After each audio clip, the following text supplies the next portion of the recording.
He doesn't belong in first class. Get him off this plane before I call security myself! The words sliced through the first-class cabin of Delta Flight 447 like a blade sharp enough to make every passenger within earshot freeze mid-conversation. The voice belonged to Victoria Blackwood, a stunning brunette whose designer silk blouse and perfectly applied makeup couldn't hide the venom in her tone. She stood in the aisle, pointing a manicured finger at a quiet black man sitting calmly in seat 2A reading what appeared to be a technical manual. The man didn't even look up. But in exactly 14 minutes, Victoria Blackwood would discover that the man she was trying to humiliate had the authority to ground every commercial aircraft in American airspace. And her racist outburst would be the least of her problems. Before we dive into the story that changed aviation forever and made headlines from Miami to Moscow, tell me, where are you watching from? Drop your city in the comments below, because what happened on this flight didn't just expose one woman's prejudice. It unraveled an international criminal operation and became the most viral aviation incident in history. And if this story moves you even a little, hit that subscribe button and give this video a like. Trust me, you're going to want to share this one. Now, let's rewind to 6:30 p.m. at Miami International Airport, where the evening departure rush was in full swing and Gate B47 was buzzing with the controlled chaos of international travel. The massive Boeing 777-300ER sat gleaming on the tarmac, its Delta livery reflecting the setting sun. Flight 447 to Paris. Charles de Gaulle was running 30 minutes behind schedule due to thunderstorms, which meant 396 increasingly irritated passengers were about to be trapped together for 8 hours and 45 minutes. In the first-class cabin, 8 luxury pods awaited their occupants. Cream leather seats that converted to fully flat beds, 23-inch entertainment screens, and enough legroom to host a small meeting. These seats cost more than most people's monthly salary, and Victoria Blackwood felt that price tag entitled her to more than just extra champagne. It entitled her to choose her neighbors. The evening air crackled with tension that had nothing to do with the approaching storm. Miami International was on heightened security alert following recent incidents involving passenger misconduct and aviation safety violations. Federal authorities had quietly increased their presence, though most travelers remained unaware of the additional scrutiny. Among the bustling crowd of international travelers, business executives rushed past families dragging oversized suitcases while flight crews moved with practiced efficiency through the maze of departure gates. The intercom crackled with announcements in English, Spanish, and French, creating a polyglot symphony of modern travel. But in first-class cabin of Flight 447, all of that background noise was about to fade away, because Victoria Blackwood had just spotted something that in her narrow worldview didn't belong. And the quiet man in seat 2A was about to teach her a lesson about assumptions that would echo through aviation history. The stage was set. The players were in position. And in less than 15 minutes, everything Victoria Blackwood thought she knew about power, privilege, and authority was going to come crashing down around her designer heels. Dominic Rivers settled into seat 2A with the practiced ease of someone who'd spent half his life on aircraft. At 45, he possessed the kind of quiet authority that didn't need to announce itself. Tonight, he wore a simple navy pullover, dark jeans, and comfortable walking shoes, the uniform of a man traveling incognito. His worn leather messenger bag sat tucked beneath the seat in front of him, containing documents that most passengers would never see. The manual in his hands wasn't light reading. Federal Aviation Administration Airport Security Protocols. Revised Edition 2024 wasn't exactly a page-turner, but for Dominic it was necessary preparation. As the FAA's Deputy Administrator for Safety Operations, he was traveling to Paris not for vacation, but for a classified investigation into anonymous reports of safety violations at Charles de Gaulle Airport. What the other passengers didn't know, what even the airline didn't know, was that Dominic Rivers held one of the most powerful positions in American aviation. With a single phone call, he could ground any aircraft, shut down any airport, or initiate federal investigations that could destroy careers and companies. But tonight he looked like any other tired traveler heading to Europe. His calm demeanor masked years of experience dealing with discrimination. Growing up in Detroit, earning his aerospace engineering degree from MIT, climbing the ranks of Federal Aviation Administration, Dominic had faced prejudice at every level. He'd learned that the best response wasn't anger. It was excellence. And patience, because eventually truth had a way of surfacing. Tonight held special significance. His daughter, Isabella, would begin pilot training at the prestigious French Aviation Academy next week. At 22, she was following in her father's footsteps, determined to break barriers in an industry still dominated by men who looked nothing like her. Dominic's presence in Paris would be a surprise. He'd told Isabella he couldn't make it due to work commitments. The irony wasn't lost on him. Here he was responsible for the safety of American aviation, being judged unworthy of a first-class seat by a woman who'd never spent a day ensuring aircraft could fly safely. Victoria Blackwood glided through the aircraft door like she owned the plane. At 38, she was stunning in the way that required significant financial investment. Personal trainers, stylists, cosmetic procedures, and a wardrobe that cost more than most people's annual salaries. Her silk cream blouse was unbuttoned just enough to suggest without being obvious, paired with a fitted black pencil skirt that hugged curves maintained through twice-daily Pilates sessions. Her Louboutin heels clicked against the aircraft floor with the confidence of someone who'd never been told no. The $50,000 worth of jewelry adorning her wrists, neck, and ears wasn't just decoration, it was armor.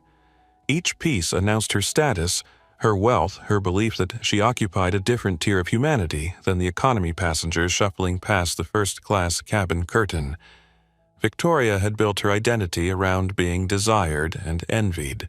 Her Instagram account boasted 200,000 followers who lived vicariously through her luxury lifestyle, private jets, five-star hotels, exclusive galas, where champagne cost more per bottle than minimum wage workers earned in a week.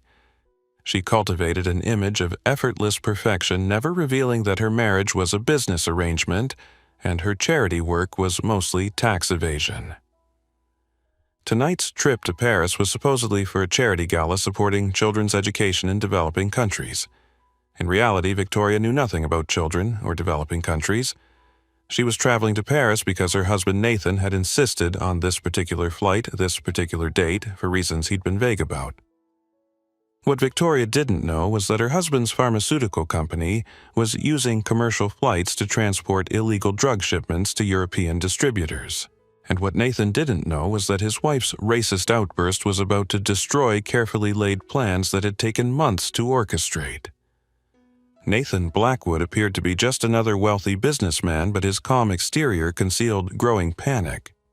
At 42, he'd built Meridian Pharmaceuticals into a billion-dollar empire through legitimate means and increasingly illegal shortcuts. The legitimate business provided perfect cover for trafficking synthetic drugs that couldn't be detected by standard airport security. Tonight's flight carried more than passengers. Hidden in specially designed pharmaceutical containers in the cargo hold were experimental stimulants worth $50 million on the European black market. Nathan's encrypted phone contained communications with buyers, distributors, and corrupt officials who'd made this operation possible. The timeline was critical. His European partners expected delivery within 48 hours. Delays would cost millions and potentially expose the entire network. Nathan needed this flight to proceed smoothly, quietly, without any attention from authorities. His wife's behavior was threatening everything. Nathan had married Victoria for her beauty and social connections, not her intelligence or discretion. Her racism embarrassed him, but usually in controlled social settings where damage could be contained. On an aircraft at 37,000 feet, with federal regulations and security protocols, her prejudice could destroy him. The encrypted phone in his jacket pocket buzzed constantly with messages from nervous partners. The operation had taken 8 months to arrange. Legitimate pharmaceutical shipments provided cover-corrupt cargo handlers ensured packages reached the right destinations, and bought officials guaranteed minimal inspection. One phone call from the wrong person could unravel everything. Maria Santos had been Delta's lead flight attendant for 8 years, and she'd seen every type of passenger behavior imaginable. At 29, she possessed the diplomatic skills of a UN ambassador and the patience of a kindergarten teacher. Her professional training emphasized de-escalation, customer service, and maintaining cabin security. But nothing in her training manual covered passengers demanding the removal of others based purely on race. Maria recognized trouble the moment Victoria Blackwood's voice rose above the cabin's ambient noise. As a Hispanic woman who'd faced her own share of discrimination, she understood the dangerous territory this situation was entering. Her body camera standard equipment for all flight attendants following recent federal mandates was already recording. The other passengers remained unaware that they were about to witness aviation history. Miami International Airport pulsed with the rhythm of global travel as evening descended over South Florida. Gate B47 hummed with the controlled chaos of international departure where 396 passengers waited to board Delta Flight 447 to Paris, Charles de Gaulle. The massive Boeing 777-300ER sat gleaming on the rain-slicked tarmac, its fuselage reflecting the amber glow of airport lighting as thunderclouds gathered on the horizon. The terminal's soaring glass walls revealed a sky that shifted between deep purple and electric blue, with lightning flickering in the distance like nature's own strobe lights. The storm system moving across South Florida had already delayed dozens of flights, creating a bottleneck of frustrated travelers and adding 30 minutes to Flight 447's departure time. Inside the aircraft, the first-class cabin represented the pinnacle of commercial aviation luxury. 8 individual pods were arranged in a 1-2-1 configuration, each featuring cream-colored leather that looked more suited to a high-end law office than an airplane. The seats converted to fully flat beds with Egyptian cotton linens, while 23-inch high-definition screens offered entertainment libraries that most home theaters would envy. The cabin itself measured 42 feet in length, separated from premium economy by a solid partition that created an exclusive sanctuary for passengers willing to pay 5 times the economy fare. Ambient lighting bathed everything in a warm, golden glow, while the gentle hum of the aircraft's environmental systems created a cocoon of privilege at 35,000 feet. Each pod offered privacy panels that could be raised for complete seclusion, personal storage compartments, large enough for small suitcases and dining tables that could accommodate full multi-course meals served on bone china. The carpet beneath the seats was thick enough to muffle footsteps, and the overhead bins were crafted from polished wood that wouldn't look out of place in a luxury yacht. Tonight's passenger manifest read like a guest list for an exclusive resort. Business executives heading to European meetings, wealthy retirees beginning month-long vacations, and trust fund children treating international travel like others might treat a subway ride. The demographic was overwhelmingly white, overwhelmingly wealthy, and overwhelmingly accustomed to spaces where their presence was never questioned. The main cabin stretched back 180 feet behind the first-class partition, housing 364 passengers in premium economy and standard seating. Families with excited children heading to Disney World Paris, college students backpacking through Europe, business travelers trying to sleep before morning meetings in London. The diversity of economy class stood in stark contrast to the homogeneous luxury of first class. Captain James Mitchell had been flying international routes for 20 years, accumulating over 15,000 hours in command of wide-body aircraft. Tonight's flight plan called for a northeastern route over the Atlantic, avoiding the worst of the storm system but still promising some turbulence during the first hour of flight. The crew had reviewed weather reports, alternate airports, and fuel calculations with the thoroughness that comes from years of experience. The flight deck of the Boeing 777 resembled a sophisticated computer laboratory more than traditional cockpit imagery might suggest. 6 large display screens showed everything from navigation data to engine performance, while hundreds of switches, buttons, and indicators provided control over every aircraft function. Tonight, those screens would display more than routine flight information. In the cargo hold, temperature-controlled compartments maintained precise conditions for various shipments. Legitimate pharmaceutical products occupied most of the space insulin shipments for European hospitals, research medications for clinical trials, vaccines for international health organizations. Hidden among these legitimate shipments were containers that looked identical, but contained cargo worth more than most people's houses. Airport security had been heightened following recent incidents involving passenger misconduct and aviation safety violations. Federal air marshals moved through terminals in casual clothes while additional screening procedures had been implemented for international flights. Most travelers remained unaware of the additional security presence, but trained observers could spot the signs extra personnel in strategic positions, subtle radio communications, and the careful attention paid to passenger behavior during boarding. The gate area buzzed with conversations in multiple languages as passengers checked phones, reviewed boarding passes, and prepared for the 8-hour journey ahead. Children complained about delayed departures while parents tried to maintain patience. Business travelers typed urgently on laptops trying to complete final emails before electronic devices had to be stowed. None of them knew they were about to witness an incident that would change aviation security protocols forever. The boarding process began with the usual hierarchy of commercial aviation. First-class passengers entered first, followed by premium economy, then the gradual zones that sorted hundreds of passengers by status loyalty programs and ticket prices. Dominic Rivers presented his boarding pass to the gate agent with a polite nod, noting the subtle recognition in her eyes as she scanned the code that identified him as federal personnel. He walked through the jet bridge with unhurried steps, greeting the flight crew with quiet professionalism. Maria Santos smiled warmly as she directed him toward Seat 2A, though she had no idea she was speaking to one of the most powerful officials in American aviation. To her, he appeared to be just another passenger, perhaps a professor or business consultant based on his casual attire and intellectual demeanor. Dominic settled into his pod, arranged his reading materials, and pulled out his phone to send a quick message to his daughter Isabella. "Safe travels, Dad.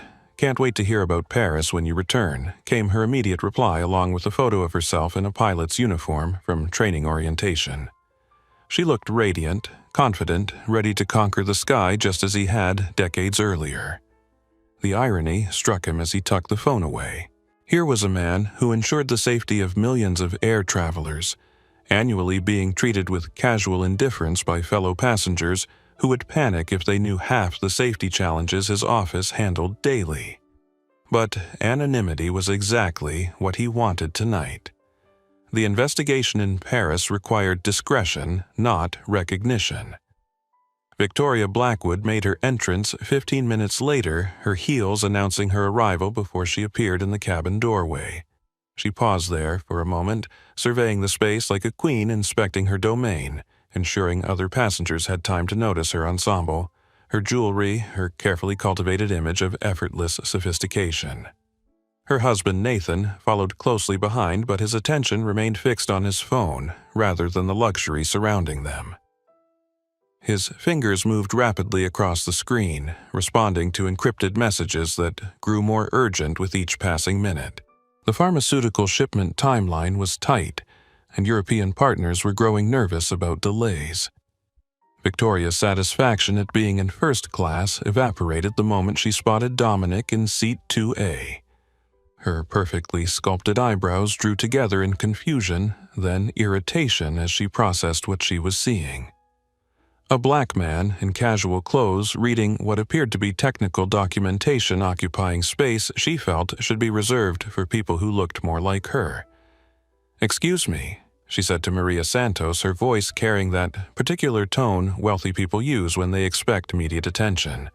"I think there might be some mistake with seating assignments." Maria approached with professional courtesy, though something in Victoria's tone had already triggered her internal warning systems. Years of flight attendant experience had taught her to recognize passengers who would cause problems before they escalated into incidents that required federal reports. "How can I help you, Mrs. Blackwood?" Maria asked, consulting her tablet that displayed passenger information, seating charts, and special service requests. Victoria gestured towards Dominic with a subtle hand motion that she probably thought was discreet, but was obvious to anyone paying attention. "That gentleman in 2A, I'm concerned there might be some confusion about his ticket. This is first class, and he's dressed so casually. Are you certain his reservation is correct?" The question hung in the air like smoke from an extinguished match. Other passengers began to notice the conversation, some pretending to focus on their phones while straining to hear every word. The cabin's ambient noise seemed to decrease as people unconsciously held their breath. Dominic heard every word, of course. His years in federal service had sharpened his ability to monitor conversations while appearing completely absorbed in other activities. He turned a page in his manual with deliberate calm, though his jaw tightened almost imperceptibly. This wasn't the first time he'd faced such assumptions, and it wouldn't be the last. Maria glanced at her tablet, then at Dominic, then back at Victoria. "Mr. Rivers is a confirmed first-class passenger, Mrs. Blackwood. His reservation is completely valid. Is there anything else I can help you with? The use of Dominic's surname caused Nathan to look up from his phone for the first time since boarding. Something about that name triggered a vague recognition, though he couldn't place it immediately. His pharmaceutical business required extensive interaction with federal agencies, including the Department of Transportation and its aviation subsidiary. The name Rivers appeared somewhere in his memory associated with authority and oversight. But Victoria's indignation drowned out Nathan's cautious instincts. "Did you check his identification? Because frankly, I find it hard to believe that someone dressed like that could afford a first-class ticket to Paris. Maybe he found a lost boarding pass or used stolen credit cards. These things happen more often than airlines want to admit." The racism in her words was barely concealed beneath a veneer of concern for security.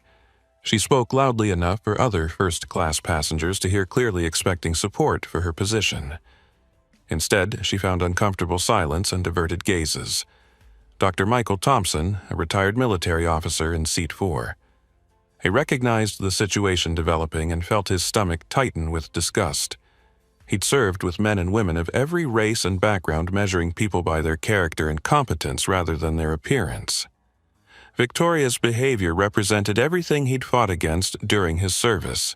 Sarah Williams, the social media influencer in seat 3B, quietly activated her phone's camera function. Her 150,000 Instagram followers had made her sensitive to moments that could go viral, and this situation had all the hallmarks of content that would explode across social platforms. She began recording discreet video while appearing to check messages. Meanwhile, in economy class, the Rodriguez family was settling into their seats for what they expected would be a routine flight to visit relatives in Spain. Miguel Rodriguez, an auto mechanic from Miami, had saved for 2 years to afford these tickets for his wife Carmen and their twin daughters. None of them knew they were about to witness aviation history. Nathan Blackwood's phone buzzed again with another urgent message from European partners. The shipment timeline was becoming critical, and any delays could trigger suspicion from customs officials who weren't part of their operation. He needed this flight to depart smoothly, quietly, without any attention from authorities. His wife was creating exactly the kind of attention that could destroy everything. Victoria Blackwood was not accustomed to being ignored, and Maria Santos's professional dismissal of her concerns only intensified her determination. She adjusted her silk blouse with the kind of calculated movement designed to draw attention, then positioned herself in the aisle where her voice would carry throughout the first-class cabin. "I understand you have policies," Victoria said, her tone shifting from merely entitled to genuinely threatening, "but as a first-class passenger who pays premium prices for premium service, I have reasonable expectations about the caliber of people sharing this space. Security standards have obviously declined if just anyone can purchase these seats." Maria felt her chest tighten with the recognition that this situation was about to escalate beyond normal passenger service issues. Her 8 years of experience had taught her to identify passengers who would push boundaries, but Victoria's behavior was crossing lines that triggered federal aviation regulations about discrimination and harassment. Mrs. Blackwood Maria replied carefully, "I assure you that all passengers in first class have valid reservations and appropriate documentation. Mr. Rivers's ticket was purchased through proper channels, and his identification has been verified through our usual security protocols." Dominic continued reading his FAA manual, though every word of Victoria's complaint was being catalogued in his memory. As Deputy Administrator for Safety Operations, he'd reviewed hundreds of passenger incident reports, discrimination complaints, and aviation security violations. He knew exactly which federal regulations Victoria was violating with each escalating comment. But he also knew the value of patience. Let her continue talking. Let her build an undeniable record of behavior that would support whatever consequences followed. His years of investigating aviation incidents had taught him that the most damaging evidence often came from perpetrators who couldn't stop talking. Nathan Blackwood glanced up from his encrypted phone conversation with growing unease. His wife's voice was attracting exactly the kind of attention that could jeopardize the carefully planned pharmaceutical operation. Every additional minute of delay increased the risk that cargo inspections might discover shipments that weren't supposed to exist. Victoria, Nathan said quietly, trying to signal her to lower her voice. "Perhaps we should just settle in for takeoff. I'm sure everything is fine." Victoria turned toward her husband with the kind of withering look she usually reserved for service staff who moved too slowly. "Everything is not fine, Nathan. I paid $12,000 for this seat because I expect a certain standard of passenger. Look at him. He's wearing clothes from Walmart and reading what appears to be some kind of technical manual. Does that sound like first-class material to you?" Dr. Michael Thompson shifted uncomfortably in seat 4A. As a retired Air Force colonel, he'd spent 30 years serving with exemplary officers of every background imaginable. Victoria's comments triggered memories of integration battles he'd fought decades earlier when prejudice wore military uniforms and hid behind regulation handbooks. "Ma'am?" Dr. Thompson interjected with military authority. "I've been traveling first class for 20 years, and I've never seen passenger attire mentioned as a qualification for seating assignments.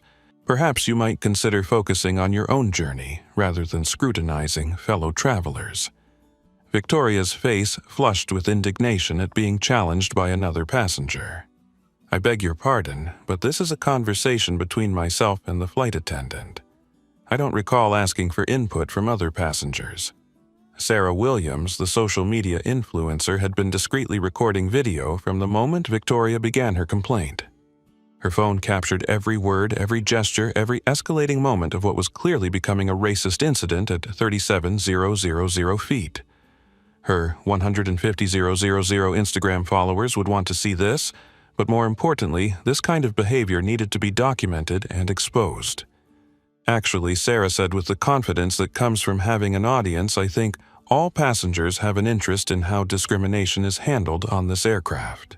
I'm recording this interaction for my social media followers, and I think they'd be very interested to hear your concerns about passenger qualifications." The mention of social media and recording triggered panic in Nathan Blackwood. Media attention was the absolute last thing their operation needed.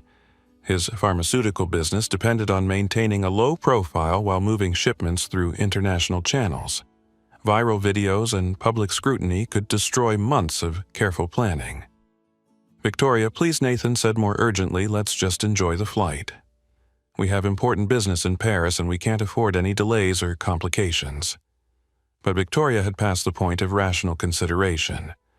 The combination of being challenged by other passengers and having her authority questioned by airline staff had triggered her most entitled instincts. In her worldview, wealth and beauty granted her the right to control her environment, including the race and appearance of people sharing her space. "I want to speak with the captain," Victoria announced loudly enough for passengers in premium economy to hear. "If this airline is going to allow security risks to purchase first-class tickets, then I demand to know what other safety protocols have been compromised. For all we know, this person could be traveling with false identification or stolen credit cards." Maria Santos realized the situation had moved beyond her authority as lead flight attendant. Victoria's escalating accusations were creating a potential federal incident that required captain involvement. She pressed the discreet call button that would summon Captain Mitchell from the flight deck. Dominic Rivers continued reading his manual, but his other hand moved casually to his jacket pocket, where his phone contained direct communication with FAA headquarters. One text message could trigger federal protocols that would ground this aircraft and initiate investigations that would change everyone's evening plans. The first-class cabin had become a pressure cooker of tension, racism, and underlying criminal activity that none of the passengers fully understood. Victoria's prejudice was about to collide with federal authority, international drug trafficking, and social media exposure in ways that would make this flight unforgettable for all the wrong reasons. Captain Mitchell's voice came through the cabin intercom. "Ladies and gentlemen, we're experiencing a brief delay while we address a passenger service issue. We appreciate your patience and expect to begin pushback shortly." But Captain Mitchell had no idea he was about to become part of an incident that would change federal aviation policy forever. While Victoria Blackwood continued her increasingly racist tirade in first class, her behavior was being documented by multiple passengers across the aircraft who sensed they were witnessing something significant. The digital age had turned every passenger into a potential journalist, and Victoria's discriminatory comments were about to become evidence in federal investigations she never imagined.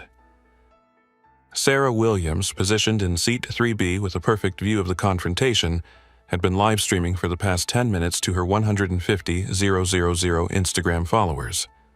Her phone captured every word of Victoria's complaints in high-definition clarity, while her commentary provided real-time analysis for viewers tuning in from around the world. "Okay guys, I'm on Delta Flight 447 to Paris, and we're witnessing some seriously problematic behavior right now," Sarah whispered into her phone while keeping the camera focused on Victoria. "This woman has been complaining about a black passenger in first class for the past 15 minutes, claiming he doesn't belong here based entirely on his clothing and appearance. This is textbook racism happening in real time." The livestream viewer count climbed rapidly as Sarah's followers shared the stream across social platforms. Comments poured in from viewers expressing outraged disbelief and demands for the woman's identification so she could face consequences for her behavior. The hashtag Delta Flight 447 began trending on Twitter within minutes. In economy class, Miguel Rodriguez had been trying to keep his twin daughters entertained when raised voices from first class caught his attention. As a mechanic who'd faced his own share of discrimination, Miguel recognized the tone of Victoria's complaints immediately. He pulled out his phone and began recording, knowing that evidence of racism needed to be preserved and shared. "Carmen," he whispered to his wife in Spanish, "that woman up front is harassing a black passenger. She's claiming he doesn't belong in first class because of how he's dressed." Carmen Rodriguez, a nurse at Miami General Hospital, had seen enough prejudice in healthcare settings to recognize the dangerous escalation happening in Victoria's voice. "Record everything, Miguel. People need to see this behavior and understand what still happens every day." The Rodriguez family's recording captured audio from their economy seats that would later become crucial evidence in federal hearings. Their perspective provided confirmation that Victoria's behavior was audible throughout the aircraft, creating a hostile environment for multiple passengers beyond just her immediate target. Dr. Michael Thompson, the retired Air Force colonel, had activated his phone's voice recorder when Victoria first began her complaints. His military experience had taught him to document incidents that might require official reporting, and Victoria's behavior clearly crossed lines that would interest federal authorities. "Documentation is crucial," Dr. Thompson murmured to himself, while his phone captured Victoria's escalating accusations. "This woman is creating a federal incident through her discriminatory harassment, and someone in authority needs to understand the full scope of her behavior." His recording would later provide crucial evidence about the timeline of Victoria's complaints and the explicit racial bias in her language. Federal investigators would particularly note his observation that Victoria's behavior constituted a clear violation of civil rights protections in federal airspace. Meanwhile, in Seat 6A, technology consultant Bradley Kim had been monitoring Wi-Fi signals when he noticed unusual encrypted data transmission from somewhere in first class. His laptop screen showed communication patterns that suggested illegal financial activity, though he couldn't determine the source without more sophisticated analysis tools.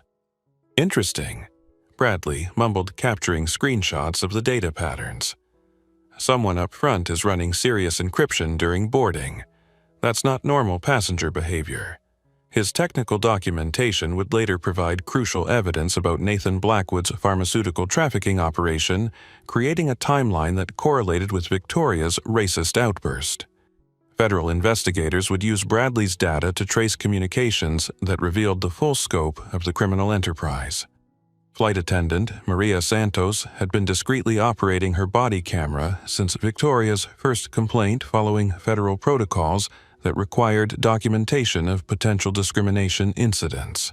Her camera captured high-quality video of Victoria's behavior, Nathan's nervous phone usage, and Dominic's calm response to increasingly hostile treatment. Body camera activated for potential passenger incident, Maria reported quietly into her communication device. Recording discriminatory harassment of passenger in Seat 2A by passenger in Seat 1A. Situation escalating and may require captain intervention. Her professional documentation would become the primary evidence in multiple federal investigations, providing official verification of every aspect of the incident from boarding through its eventual resolution. The body camera footage would later be referenced in congressional hearings about aviation civil rights protections. In Seat 7, retired teacher Dorothy Harrison had been watching Victoria's behavior with growing disgust. As an educator who'd spent 40 years promoting diversity and inclusion, she understood the importance of confronting racism rather than remaining silent when witnessing discrimination. "Excuse me, young lady," Dorothy called toward Victoria with the authority that only retired teachers can muster. "Your behavior is absolutely unacceptable. That gentleman has shown nothing but courtesy while you've spent 15 minutes harassing him based on his race and appearance. You should be ashamed of yourself." Dorothy's intervention was captured on multiple recording devices and would later be cited as evidence that Victoria's behavior was recognized as discriminatory by multiple passengers from diverse backgrounds. Her teacher's instinct to confront injustice provided moral authority that federal investigators would reference in their final reports. The collective documentation created an unprecedented record of discrimination in federal airspace. Multiple angles, different perspectives, various recording devices, and diverse witnesses all captured the same essential truth. Victoria Blackwood was engaged in racist harassment of a fellow passenger based entirely on racial bias and assumptions about economic status. What none of these witnesses knew was that their documentation was capturing more than just racism. Nathan Blackwood's nervous phone usage, his encrypted communications, and his growing panic about media attention were all being recorded as evidence of the criminal operation that Victoria's behavior threatened to expose. Federal investigators would later describe this as one of the most thoroughly documented discrimination incidents in aviation history, with evidence that supported prosecution under multiple federal statutes related to civil rights, aviation security, and criminal enterprise. The digital age had turned a routine flight into a real-time court proceeding, with passengers serving as jury witnesses and journalists simultaneously. Victoria Blackwood had no idea that her racist behavior was being preserved for federal prosecutors, congressional investigations, and social media platforms that would ensure her actions were never forgotten. While Victoria Blackwood continued her increasingly public campaign to have him removed from first class, Dominic Rivers had begun conducting his own investigation of passenger behavior that extended far beyond racist harassment. His trained eye, as FAA Deputy Administrator for Safety Operations, had detected multiple irregularities that suggested the discrimination incident was only the surface of deeper problems on Flight 447. Nathan Blackwood's behavior patterns immediately caught Dominic's attention. The pharmaceutical executive's constant phone usage during boarding violated federal regulations about electronic devices, But more concerning was the nature of his communications. Dominic's years investigating aviation security had taught him to recognize suspicious patterns, and Nathan's behavior exhibited classic signs of coordinated criminal activity. From his position in Seat 2, Dominic had clear sight lines to observe Nathan's phone usage without appearing to pay attention. His training in federal law enforcement had sharpened his peripheral vision and ability to monitor multiple activities simultaneously, while appearing completely focused on reading his aviation security manual. Nathan's encrypted messaging patterns suggested real-time coordination with external parties about time-sensitive activities. The urgency of his communications, combined with his obvious nervousness about media attention, and his wife's disruptive behavior indicated that Flight 447 was carrying more than passengers to Paris. Dominic discreetly activated the federal monitoring device in his jacket pocket, a sophisticated tool that could intercept electronic communications within a limited range when national security concerns justified surveillance. What he discovered made his years of aviation security experience suddenly relevant in ways he hadn't anticipated. Nathan's phone was transmitting location data, flight status, updates, and cargo manifest information to recipients whose encrypted identities suggested international pharmaceutical distribution networks. The communications referenced specific container numbers, delivery timelines, and European contact protocols that indicated commercial aircraft were being used for illegal transportation. Interesting, Dominic thought while turning a page in his manual. Mr. Blackwood appears to be coordinating drug trafficking operations using commercial aviation as cover. His wife's racist behavior is threatening to expose an international criminal enterprise. The federal monitoring device captured enough communication fragments to establish probable cause for deeper investigation. References to pharmaceutical containers. European delivery schedules and cargo manifest coordination painted a clear picture of organized crime using legitimate business as cover for illegal operations. Dominic faced an ethical dilemma that his training had prepared him to handle. As a federal official responsible for aviation security, he had authority to investigate suspected criminal activity on commercial aircraft. But, as a black man facing racist harassment from passengers, he also had personal interests in how this situation resolved. His phone contained direct communication with FAA headquarters DEA coordination centers and FBI aviation crime units. One message could trigger federal protocols that would ground Flight 447 and initiate investigations that would destroy Nathan's operation and expose Victoria's discrimination to federal prosecutors. But patience had always been Dominic's greatest strength. Let the evidence accumulate. Let the criminals reveal more of their operation. Let the racists expose themselves more completely. Federal investigations were more effective when perpetrators provided comprehensive evidence of their own guilt. While monitoring Nathan's communications, Dominic also observed Victoria's escalating harassment with professional detachment. Her behavior was violating multiple federal statutes related to civil rights in federal airspace, but it was also creating distraction that could be strategically valuable for his investigation of criminal activity. She has no idea Dominic realized that her racist outburst is actually protecting a criminal investigation by diverting attention from her husband's illegal activities. Her discrimination is so obvious that no one's paying attention to his drug trafficking coordination. The irony was remarkable. Victoria's attempts to have him removed from the aircraft were inadvertently exposing her husband to federal prosecution for crimes that carried decades of prison time. Her racism was about to destroy the criminal enterprise she was unknowingly married to. Dominic's federal training had taught him to think in terms of comprehensive investigations rather than immediate reactions. Nathan's operation was clearly part of a larger network involving pharmaceutical companies, international distributors, and corrupt officials. Shutting down one flight would capture two criminals but miss the broader conspiracy. His monitoring device continued intercepting communications that revealed the scope of Nathan's operation. References to monthly shipments, quarterly profit distributions, and annual planning meetings suggested this was an ongoing enterprise that had been operating for months or years. European partners expect delivery within 48 hours, One message fragment revealed. Delays will trigger custom scrutiny that could compromise the entire network. Maintain schedule regardless of passenger issues. The communication patterns indicated that Nathan's operation moved approximately $50 million worth of illegal pharmaceuticals annually through commercial aviation channels.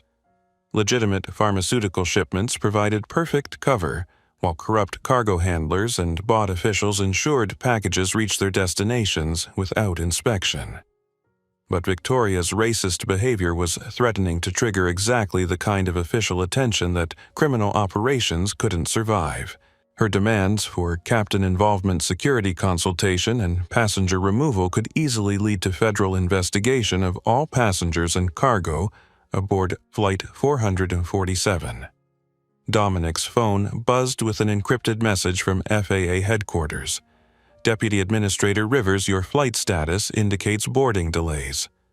Please confirm operational security and advise of any issues requiring federal intervention. He responded, carefully monitoring passenger behavior that may require federal attention.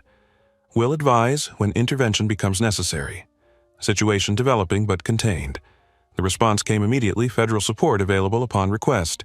DEA and FBI aviation units standing by for coordination if criminal activity suspected. Dominic smiled slightly while appearing to read about cargo security protocols. His colleagues had no idea he was sitting in the middle of an active drug trafficking operation while being harassed by racist passengers who were inadvertently exposing their own criminal activities. The investigation was developing perfectly. Victoria's discrimination was being documented by multiple passengers, creating undeniable evidence for federal prosecution. Nathan's communications were being intercepted and recorded, providing evidence of international drug trafficking, and both criminals were completely unaware that their victim was the federal official with authority to prosecute them both. Patience. Dominic reminded himself while monitoring Nathan's increasingly urgent communications with European drug distributors. Let them provide all the evidence federal prosecutors will need to ensure conviction and maximum sentencing. His daughter Isabella would be so proud when she learned that her father had maintained dignity while facing racism and simultaneously dismantled an international criminal operation. Sometimes justice came from unexpected directions. Captain James Mitchell emerged from the flight deck after receiving Maria Santos's urgent summons, his 20 years of aviation experience immediately recognizing that this passenger service issue had escalated beyond normal complaints about legroom or meal preferences. The tension in the first-class cabin was palpable, and Victoria Blackwood's voice had attracted attention from passengers throughout the aircraft. Mrs. Blackwood, Captain Mitchell said with professional authority, "I understand you have concerns about passenger seating. How can I assist you this evening?" Victoria turned toward the captain with renewed confidence, certain that a man in uniform would understand her perspective better than the Hispanic flight attendant who'd dismissed her legitimate security concerns. Captain Mitchell represented authority, and authority would surely recognize that first-class passengers deserved better screening of their cabin mates. "Captain, thank you for coming," Victoria said with artificial sweetness while gesturing towards Dominic. "I've been trying to explain to your staff that there appears to be some mistake with this gentleman's seating assignment. He's obviously not first-class material, and frankly, I'm concerned about security protocols that allow just anyone to purchase premium seats." Captain Mitchell glanced at Dominic, who continued reading his manual with the kind of calm that suggested either complete indifference to the controversy or supreme confidence in his position. Something about the man's composure struck the captain as unusual. Most passengers subjected to such public harassment would show signs of distress, anger, or defensive behavior. "Ma'am, all passengers aboard this aircraft have been properly screened and ticketed according to federal aviation regulations," Captain Mitchell replied diplomatically. "Security protocols are quite thorough, and I assure you that Mr. Rivers's presence poses no threat to passenger safety." The captain's use of Dominic's surname triggered something in Nathan Blackwood's memory. Rivers was definitely familiar from his pharmaceutical business dealings with federal agencies, but he couldn't quite place the context. His encrypted phone buzzed again with urgent messages from European partners who were growing nervous about shipment delays. Victoria's frustration intensified at Captain Mitchell's dismissal of her concerns. "Captain, you're not listening to me. Look at how this person is dressed. Look at what he's reading. Does that appear to be normal first-class passenger behavior to you?" Dominic finally looked up from his manual, removed his reading glasses with deliberate slowness, and made direct eye contact with Victoria for the first time since boarding. His calm, intelligent gaze held hers for several seconds before he spoke with quiet authority that silenced the surrounding conversations. "Ma'am, I'm curious about your qualifications for determining passenger behavior standards," Dominic said with the kind of measured tone that suggested vast reserves of patience being carefully controlled. "Are you employed by this airline? Do you work in aviation security, or are you simply making assumptions based on my appearance?" The directness of his challenge caught Victoria off guard. She'd expected continued silence or defensive protests, not calm questions that exposed the racial bias underlying her complaints. Her face flushed as she realized other passengers were listening to every word of an exchange that was making her motivations uncomfortably clear. "I don't need special qualifications to recognize when someone doesn't belong in first class." Victoria snapped back, abandoning any pretense of diplomatic language. "I pay premium prices for premium service, and that includes expectations about the caliber of passengers sharing this space." Sarah Williams, still live-streaming to her growing audience, zoomed in on Victoria's face as she spoke those words. The social media influencer's 150,000 followers were now sharing clips across multiple platforms, with Delta Flight 447 trending on Twitter as viewers expressed outrage about the blatant discrimination they were witnessing in real time. Dr. Michael Thompson, the retired Air Force colonel, stood up from his seat with military bearing that commanded immediate attention. His 30 years of military service had given him zero tolerance for the kind of prejudice Victoria was displaying, and his sense of duty required intervention when witnessing injustice. "Ma'am, I've served my country for 3 decades alongside exemplary officers of every race and background," Dr. Thompson said with authority that brooked no argument. "Your comments are disgraceful, discriminatory, and completely inappropriate. This gentleman has shown nothing but courtesy while you've spent 20 minutes harassing him based purely on racial bias." Victoria whirled toward Dr. Thompson with fury at being challenged by yet another passenger. "How dare you accuse me of racism? I'm simply concerned about security standards and passenger screening protocols. If pointing out obvious inconsistencies makes me racist, then this airline has serious problems with customer service." But her denial rang hollow when surrounded by mounting evidence to the contrary. Multiple passengers were recording her behavior, documenting language patterns that revealed clear racial bias, and capturing her body language that suggested deep-seated prejudice rather than legitimate security concerns. Captain Mitchell realized the situation had moved far beyond normal passenger complaints into territory that could require federal incident reporting. Victoria's behavior was creating a hostile environment that violated civil rights protections in federal airspace while also threatening the operational security of his aircraft.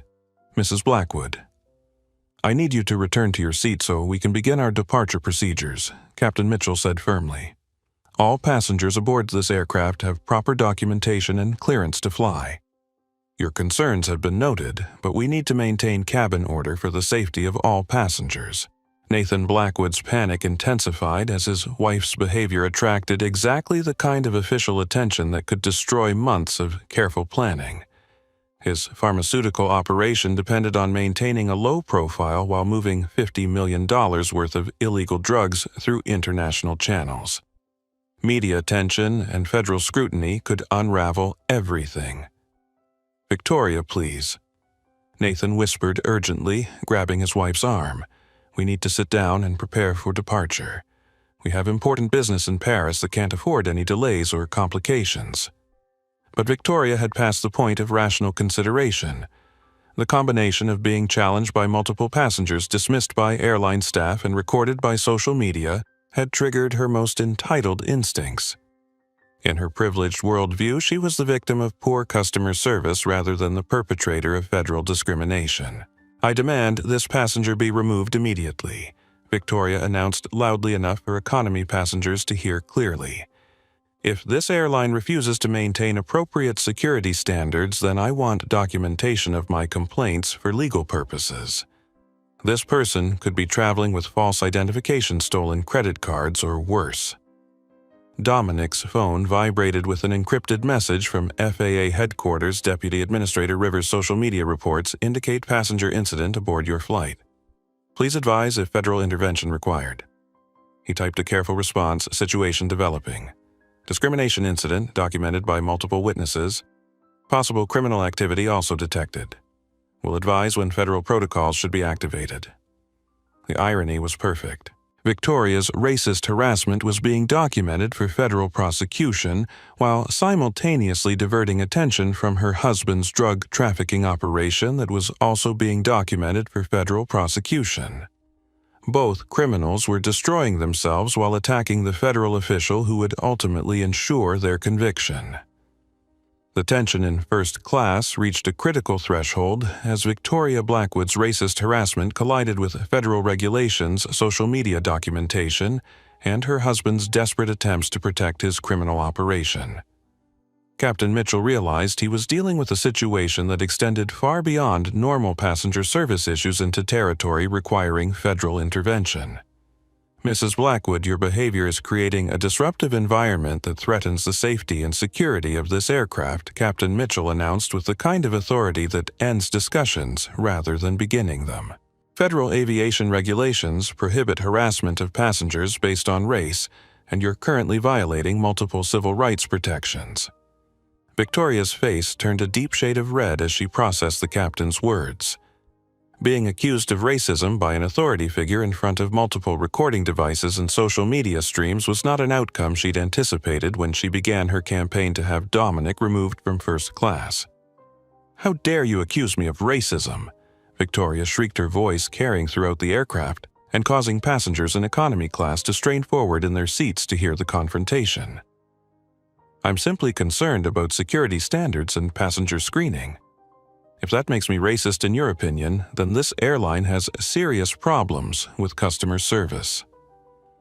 Nathan Blackwood's panic reached desperation levels as his wife's behavior attracted exactly the kind of federal attention that would destroy his pharmaceutical trafficking operation. His phone buzzed continuously with urgent messages from European partners who were monitoring news reports about Flight 447 and growing nervous about exposure risks. "Victoria, stop talking right now," Nathan hissed, grabbing his wife's arm with enough force to bruise. "You're making everything worse.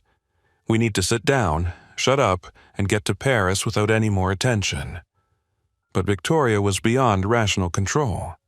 20 minutes of having her authority challenged her concerns dismissed, and her behavior recorded had triggered a complete breakdown of the composure she'd spent years cultivating. The veneer of sophisticated elegance cracked to reveal raw prejudice and entitlement. "Don't you dare tell me to shut up," Nathan Victoria screamed, pulling away from her husband's grip. "I pay $12,000 for this seat, and I'll speak up when security standards are compromised. If this airline wants to let suspicious passengers fly first class, then I have every right to voice my concerns." Dominic Rivers finally closed his FAA manual and stood up to his full height, his calm presence commanding immediate attention from everyone in the first-class cabin. His movement was deliberate, controlled, and carried an authority that silenced conversations throughout the aircraft. "Ma'am, Dominic," said with quiet power that carried more weight than all of Victoria's screaming, "you've made your position very clear. You believe I don't belong in first class, based on my appearance, my clothing, and your assumptions about my economic status. You've demanded my removal, questioned my identification, and suggested I might be traveling with fraudulent documents." Victoria stared at him with a mixture of fury and surprise. She'd expected continued silence or defensive protest, not the kind of measured response that suggested confidence rather than intimidation. "You've also created a hostile environment for multiple passengers."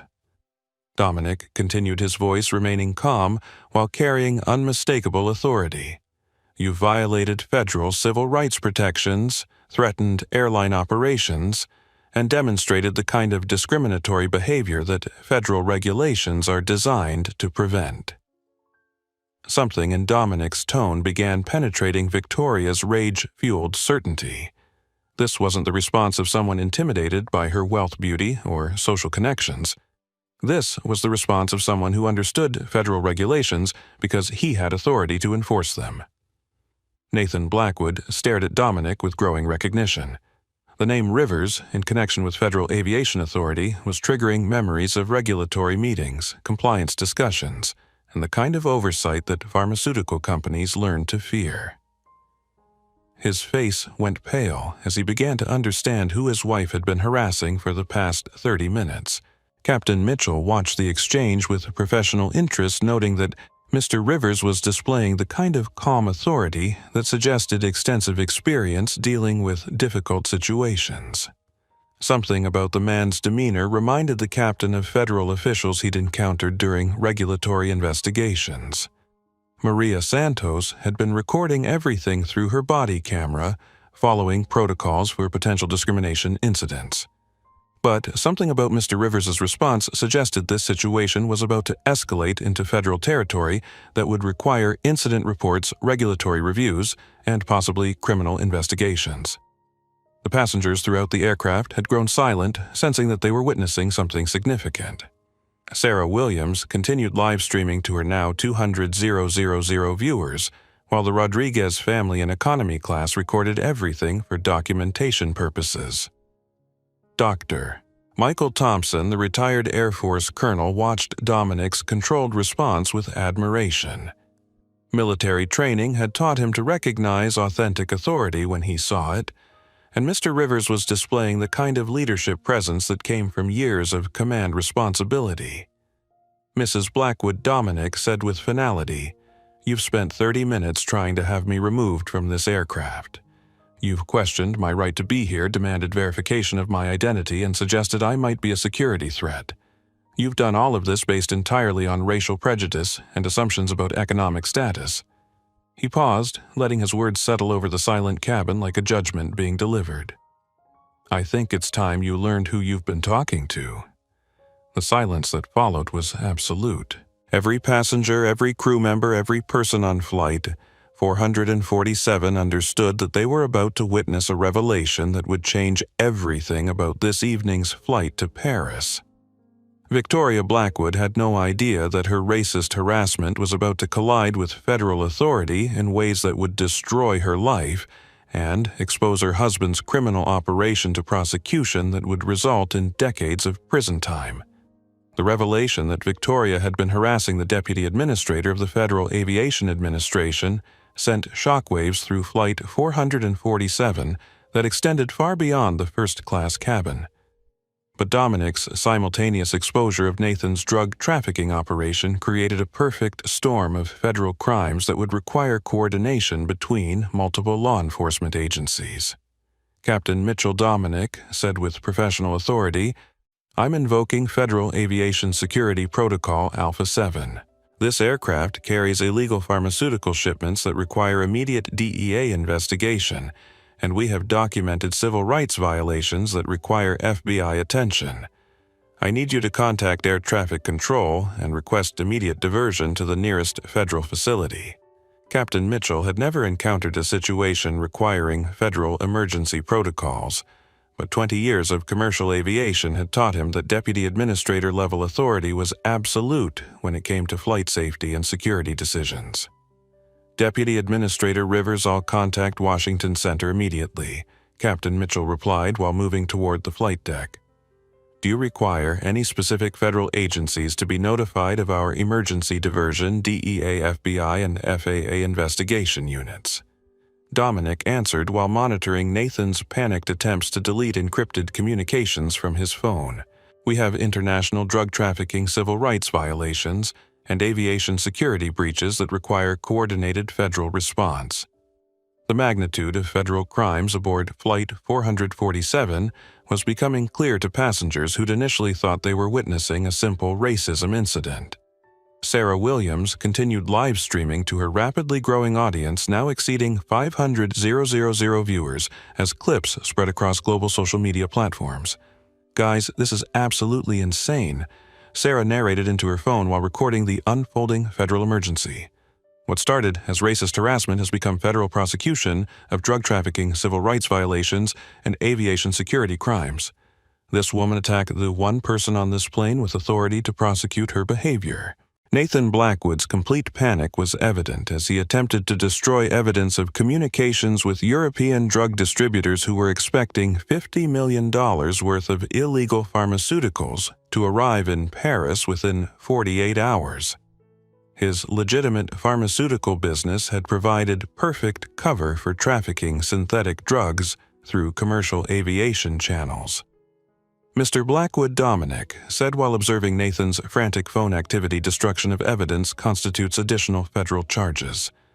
"Your communications have already been intercepted and preserved by federal monitoring systems, so damaging your device won't prevent prosecution."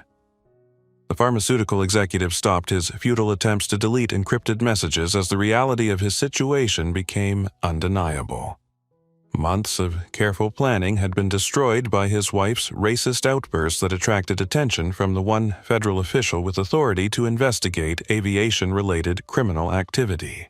Victoria remained frozen in shock as she processed the destruction of everything she'd believed about power authority and her ability to control situations through wealth and intimidation. Her racist harassment of a federal official was being documented for prosecution under civil rights statutes that carried serious prison time.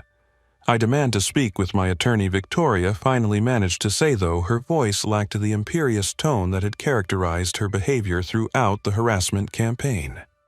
"That's certainly your right," Dominic replied with professional courtesy, "but I should inform you that your attorney will need to be familiar with federal civil rights law, aviation security regulations, and criminal statutes related to interference with flight operations. Your behavior has violated multiple federal codes that carry significant penalties." The irony was remarkable. Victoria had spent an hour threatening federal prosecution of airline personnel for refusing to violate civil rights protections while creating evidence for her own federal prosecution under the same civil rights statutes. Maria Santos, the flight attendant, continued recording through her body camera while marveling at the complete reversal of authority that had transformed a discrimination incident into federal law enforcement action. Her documentation would become crucial evidence in multiple federal investigations. Dr. Michael Thompson, the retired Air Force colonel, watched Dominic's professional handling of an unprecedented situation with military appreciation for leadership under extreme pressure. Maintaining composure while facing racist harassment, conducting criminal investigation while being discriminated against, and coordinating federal response while ensuring passenger safety. In economy class, the Rodriguez family continued recording everything for documentation purposes, while explaining to their daughters in Spanish that they were witnessing historic aviation incident that would be studied for years to come. Mira Ninas Miguel told his twins this is what happens when people judge others by appearance instead of character. This man maintained dignity while facing prejudice, and now justice will be served. The passengers throughout Flight 447 had grown silent as they realized they were witnessing federal law enforcement action that would result in criminal prosecution, international investigation, and changes to aviation security protocols. Captain Mitchell returned from the flight deck with confirmation that federal authorities were coordinating ground response at Reagan National Airport. Deputy Administrator Rivers Air Traffic Control has cleared us for emergency landing in Washington. DEA, FBI, and FAA investigation units are standing by for immediate response. Excellent, Dominic replied while monitoring communications with FAA headquarters through his secure phone. Federal prosecutors will need all passenger recordings and airline documentation as evidence for multiple criminal cases.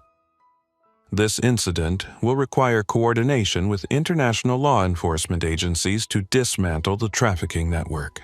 Nathan's pharmaceutical company had been using legitimate business operations to transport illegal drugs through multiple international airports, with corrupt officials ensuring minimal inspection of shipments. The operation involved millions of dollars annually and criminal networks across 3 continents. But Victoria's racist behavior had exposed everything by triggering federal investigation of passenger conduct that revealed criminal activity her husband thought was perfectly concealed. The connection between racism and criminality is often closer than people realize, Dominic observed, while reviewing intercepted communications that revealed the scope of Nathan's operation. Prejudice creates blindness to real threats, while focusing attention on imaginary dangers based on appearance rather than behavior. Victoria's discrimination had been captured on multiple recording devices, live-streamed to global audiences and documented by federal personnel using equipment that would provide indisputable evidence for prosecution under civil rights statutes. Nathan's drug trafficking had been detected through electronic surveillance communication interception and cargo manifest analysis that would provide federal prosecutors with evidence for conviction under international drug trafficking laws. Both criminals had been caught by the federal official they'd been attacking, harassing, and threatening for nearly an hour without realizing his authority to prosecute their behavior and criminal activity. The passengers aboard Flight 447 understood they were witnessing justice being served in real time, with federal authority revealing itself only when necessary to protect civil rights and aviation security. "Ladies and gentlemen," Captain Mitchell announced through the cabin intercom, "we are beginning our descent into Ronald Reagan Washington National Airport due to federal security concerns. Please remain seated with seatbelts fastened as we prepare for landing and federal investigation of criminal activity aboard this aircraft." The most viral aviation incident in history was about to conclude with federal prosecution that would send both criminals to prison for decades, while changing civil rights protections for all airline passengers. As Flight 447 began its emergency descent toward Ronald Reagan Washington National Airport, federal law enforcement agencies coordinated the largest aviation crime response in recent history.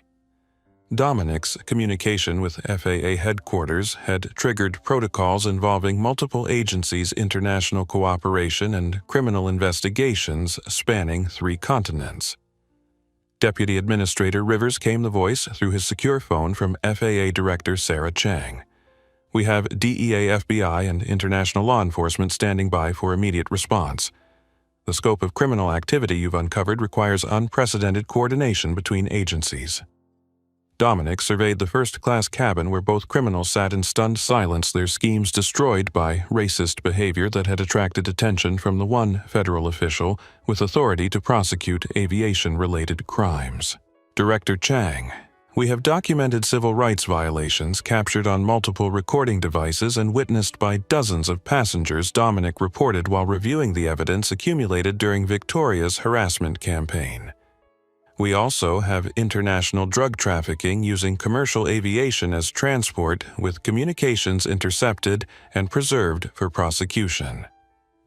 The federal response was swift and comprehensive. DEA agents specializing in pharmaceutical trafficking were coordinating with European law enforcement to simultaneously raid distribution networks across multiple countries.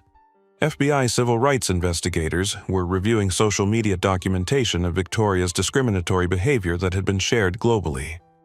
Nathan Blackwood stared out the window as Washington's lights grew larger, knowing that his pharmaceutical empire was being dismantled while he watched. His legitimate business operations would be seized as assets derived from criminal activity, while his personal fortune would be frozen pending federal investigation. "Mr. Blackwood," Dominic said with a professional courtesy, "your European partners are currently being arrested by coordinated law enforcement action. Your financial accounts are being frozen, your business assets are being seized, and your communications networks are being traced to identify all participants in the trafficking operation." The pharmaceutical executive's criminal enterprise had involved corrupt cargo handlers, bought customs officials, and legitimate shipping companies unknowingly used as cover for illegal transportation. Federal prosecutors would have evidence for conviction under RICO statutes that carried life imprisonment for organizing criminal enterprises. Victoria remained silent as she processed the destruction of her social standing, financial security, and personal freedom that would result from her racist harassment of a federal official. Her threats to destroy careers had rebounded to destroy her own life through federal prosecution under civil rights laws.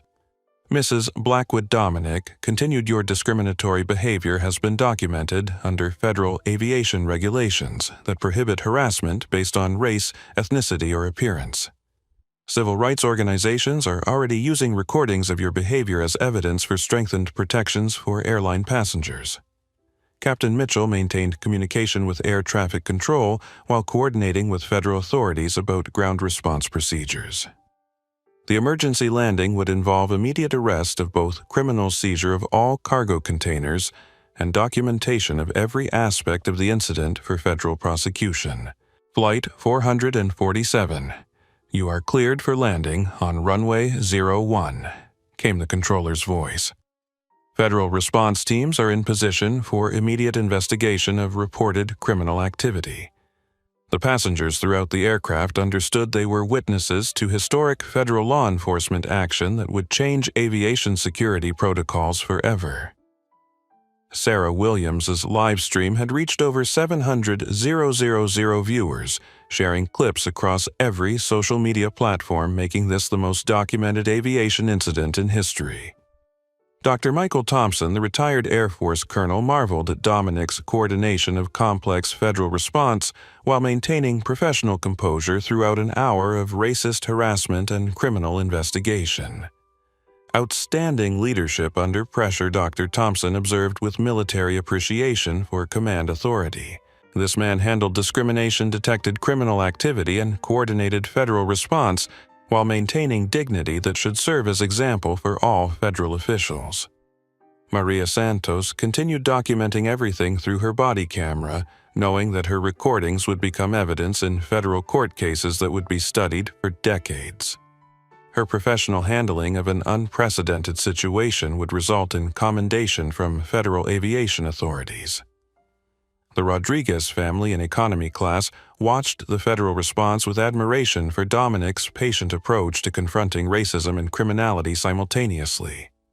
Their recordings would become part of civil rights history, showing how authority could be wielded with dignity rather than anger. Papa, one of the twins, asked Miguel in Spanish, why didn't the man get angry when the woman was so mean to him? Because, mija, real strength comes from controlling your response rather than letting others control your emotions. Miguel replied while recording the federal law enforcement coordination. This man knew that patience would bring justice more effectively than anger. As Flight 447 approached the runway, federal vehicles surrounded the arrival area. DEA agents prepared to seize pharmaceutical shipments worth millions of dollars, while FBI investigators reviewed social media evidence of civil rights violations that had been shared globally. Ladies and gentlemen, Dominic announced through the cabin intercom with the authority his position deserved. Thank you for your patience during this federal emergency. Your cooperation and documentation have been crucial for ensuring justice in cases involving both civil rights violations and international criminal activity. The aircraft touched down at Reagan National with federal response teams immediately moving into position. Nathan Blackwood would face decades in prison for drug trafficking charges, while Victoria would face federal prosecution for civil rights violations that carried significant penalties. But the most important outcome was the precedent established for protecting civil rights in federal airspace. Victoria's documented harassment would result in strengthened protections for all airline passengers facing discrimination based on race, ethnicity, or appearance. Federal prosecutors have enough evidence for conviction on multiple charges, Dominic reported to Director Chang as the aircraft taxied toward the gate. This incident will serve as landmark case for civil rights enforcement in aviation and international criminal prosecution of trafficking networks. The federal response demonstrated that discrimination and criminality would face swift justice when federal authority was properly applied. Both criminals had been caught by the official they'd been attacking without realizing his power to prosecute their behavior and criminal activity. As Flight 447 came to a complete stop at Reagan National Airport, Dominic Rivers stood before the aircraft's 396 passengers with the quiet authority that had carried him through an hour of racist harassment and criminal investigation. Federal response teams surrounded the aircraft, while passengers prepared to witness the conclusion of the most documented aviation incident in history. "Ladies and gentlemen," Dominic announced through the cabin intercom system with calm professionalism that had defined his response throughout the federal emergency. "I want to thank you for your patience during this unprecedented situation. Your cooperation and documentation have been crucial for ensuring justice in cases involving civil rights violations and international criminal activity."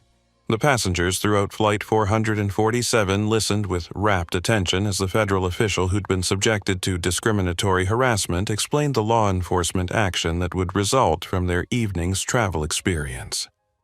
"Mrs. Victoria Blackwood has been arrested for violation of federal civil rights protections, harassment of passengers based on racial bias and interference with aviation operations." Dominic continued with measured authority. "Her behavior has been documented by multiple witnesses and preserved on recording devices that will serve as evidence in federal court. Victoria sat motionless in Seat 1A, her designer clothing and expensive jewelry providing no protection against federal charges that would destroy her social standing, financial security, and personal freedom for years to come.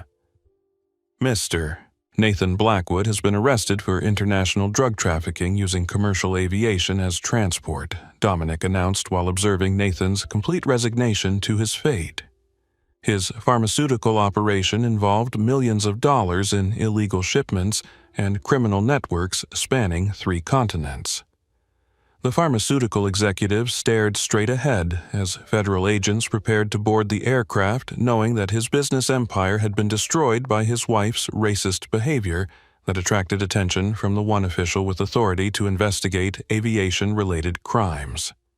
Flight 447 was grounded not because of mechanical failure or weather conditions, Dominic explained with the clarity that federal authority deserved, but because criminal activity and civil rights violations created security threats that required immediate federal intervention.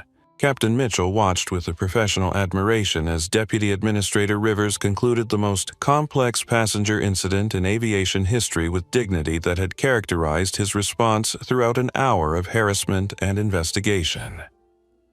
"This aircraft will now be processed as evidence in federal criminal cases," Dominic announced to passengers who understood they'd witnessed historic law enforcement action. "Your recordings, testimonials, and cooperation have ensured that justice will be served for both discrimination and criminal activity detected during this flight." The federal grounding of Flight 447 established precedents for civil rights enforcement and criminal prosecution that would protect airline passengers for generations. Victoria's racist harassment and Nathan's drug trafficking had both been defeated by federal authority, revealed only when necessary to ensure justice.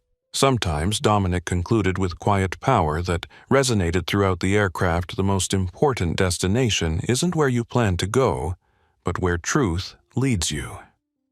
Federal agents boarded Flight 447 with the precision that comes from coordinating complex criminal investigations across multiple jurisdictions. The arrest of Victoria and Nathan Blackwood would conclude the most documented aviation discrimination incident in history while exposing an international drug trafficking network that federal prosecutors had been seeking for months. DEA agent Sarah Martinez approached Nathan's seat with arrest warrant in hand, her voice carrying the authority of federal law enforcement as she delivered charges that would ensure decades of imprisonment. "Nathan Blackwood, you're under arrest for international drug trafficking conspiracy to distribute controlled substances and violation of federal aviation security protocols." Nathan offered no resistance as handcuffs replaced the expensive watch that had symbolized his pharmaceutical empire's success.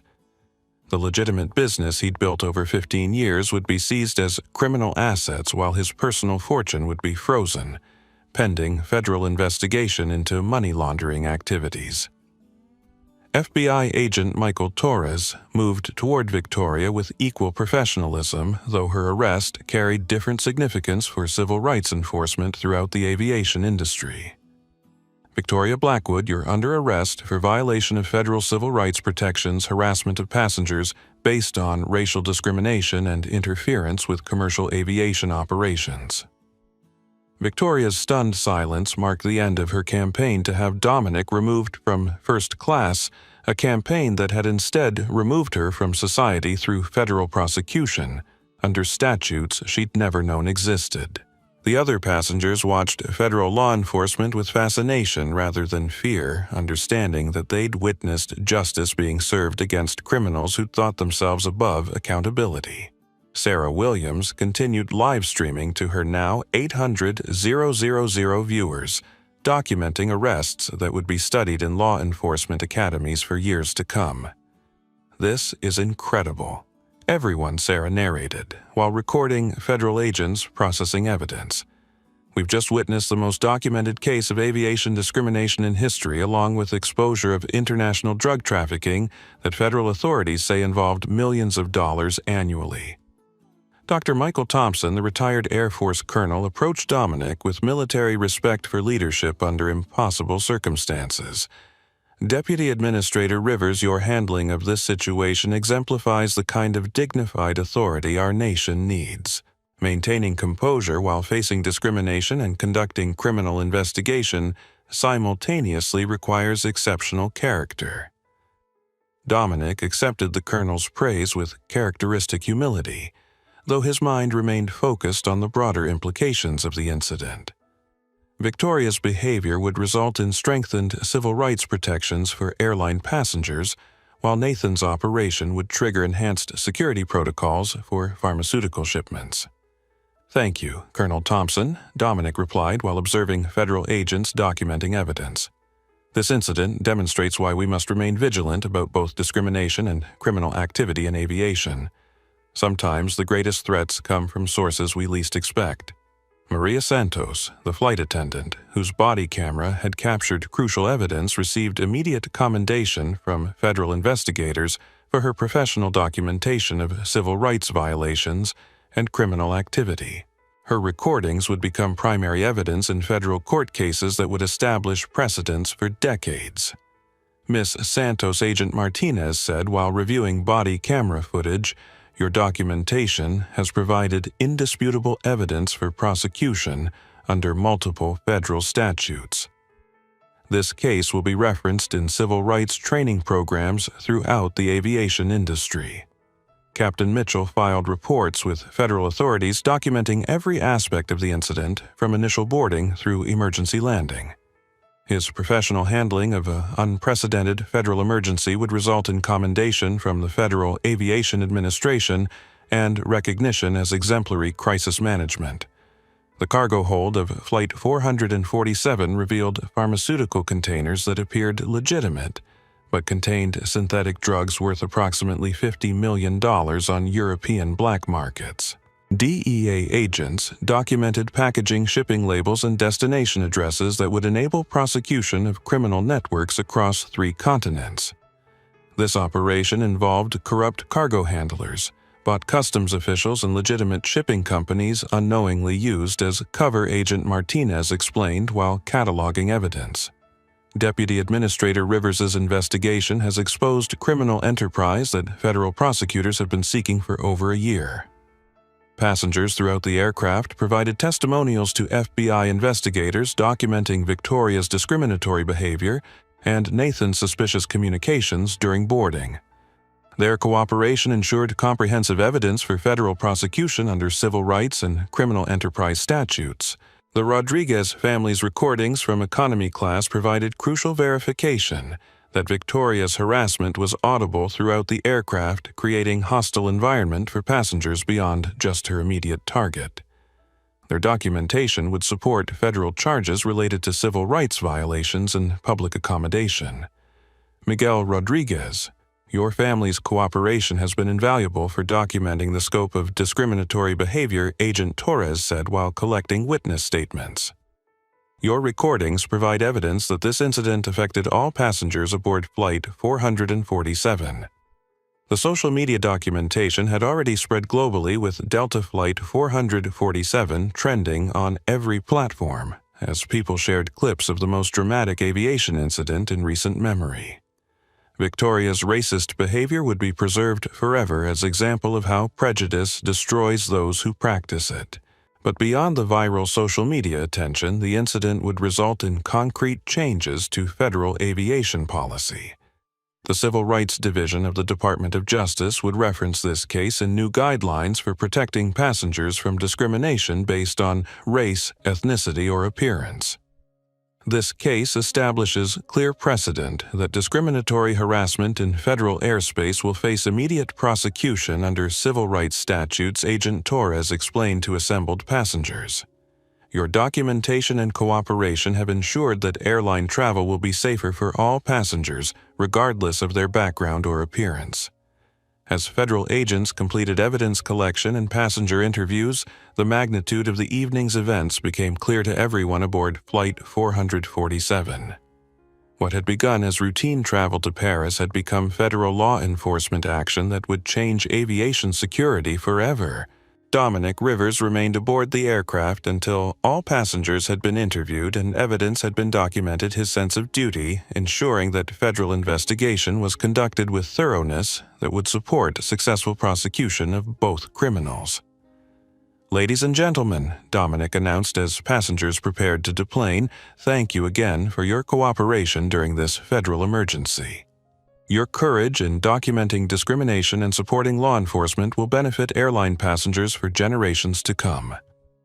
The immediate aftermath had demonstrated that federal authority, when properly applied, could ensure swift justice for both civil rights violations and criminal enterprise. Victoria and Nathan Blackwood would face consequences proportional to their crimes, while precedents established tonight would protect future passengers from similar experiences.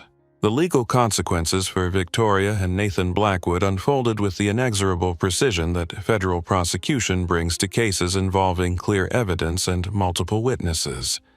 Within 48 hours of their arrests aboard Flight 447, both criminals faced charges that would reshape their lives and serve as warning to others who might consider discrimination or criminal activity in federal airspace. Victoria Blackwood's arraignment took place in the United States District Court for the District of Columbia, where federal prosecutors presented evidence that included hours of recorded harassment, multiple witness testimonials, and social media documentation viewed by millions globally. Her racist campaign against Dominic Rivers had violated multiple federal statutes protecting civil rights in commercial aviation. Mrs. Blackwood Judge Patricia Harrington stated while reviewing the comprehensive evidence, "You engaged in discriminatory harassment of a fellow passenger based entirely on racial prejudice. Your behavior created a hostile environment that violated federal civil rights protections and interfered with commercial aviation operations." The prosecutors presented body camera footage from flight attendant Maria Santos, passenger recordings from throughout the aircraft, and live-stream documentation that had been shared across global social media platforms. The evidence was so comprehensive that Victoria's defense attorney could only argue for mitigation rather than innocence. "Your Honor," Victoria's attorney pleaded, "my client acknowledges that her behavior was inappropriate, but she maintains that security concerns motivated her actions rather than racial bias." Judge Harrington reviewed video evidence that showed Victoria's explicit racist language and discriminatory assumptions about passenger qualifications based on appearance and economic status. "Counselor, the evidence clearly demonstrates racial animus rather than legitimate security concerns. Your client specifically questioned this passenger's right to first-class accommodations based on his race and clothing." Victoria received a sentence of 2 years probation, 500 hours of community service at civil rights organizations, and placement on the federal no-fly list that would prevent her from using commercial aviation for 5 years. Her social media accounts were flooded with criticism that destroyed her carefully cultivated image of sophistication and elegance. But the social consequences proved more devastating than legal penalties. Miami's exclusive social circles immediately distanced themselves from Victoria, with country clubs revoking memberships, charity organizations removing her from boards, and former friends refusing association with someone whose racism had been documented globally. Nathan Blackwood faced far more severe consequences as federal prosecutors presented evidence of international drug trafficking that involved millions of dollars annually and criminal networks spanning 3 continents. His pharmaceutical company had provided perfect cover for synthetic drug distribution that federal agencies had been investigating for over a year. Mr. Blackwood Judge William Harrison announced during sentencing, "You corrupted legitimate pharmaceutical business to traffic illegal drugs through commercial aviation channels. Your criminal enterprise endangered aviation security while distributing dangerous substances internationally."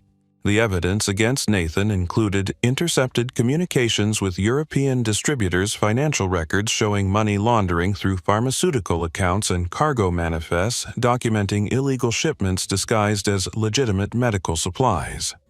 Federal prosecutors had built an airtight case that resulted in a 25-year federal prison sentence. His pharmaceutical empire was dismantled through asset forfeiture proceedings that reclaimed approximately $200 million in criminal proceeds. Legitimate employees lost their jobs when the company collapsed, though federal prosecutors ensured they received assistance finding new employment in companies not connected to criminal activity. The broader criminal network was destroyed through coordinated international law enforcement action that resulted in arrests across Europe, seizure of distribution facilities, and prosecution of corrupt officials who'd enabled the trafficking operation. Dominic's investigation had provided crucial evidence that European authorities used to dismantle criminal enterprises in multiple countries. This case demonstrates the effectiveness of international cooperation in prosecuting aviation-related crimes, announced DEA Administrator Janet Rodriguez during a press conference. Deputy Administrator Rivers's investigation exposed criminal networks that had operated for years by exploiting legitimate pharmaceutical shipping. The civil rights implications of Victoria's behavior resonated throughout the aviation industry as federal authorities implemented new protections for passengers facing discrimination. The Department of Justice's Civil Rights Division used this case to establish clearer guidelines for prosecuting harassment in federal airspace. Civil rights organizations celebrated the swift justice that had been delivered to someone whose racist behavior had been documented so comprehensively.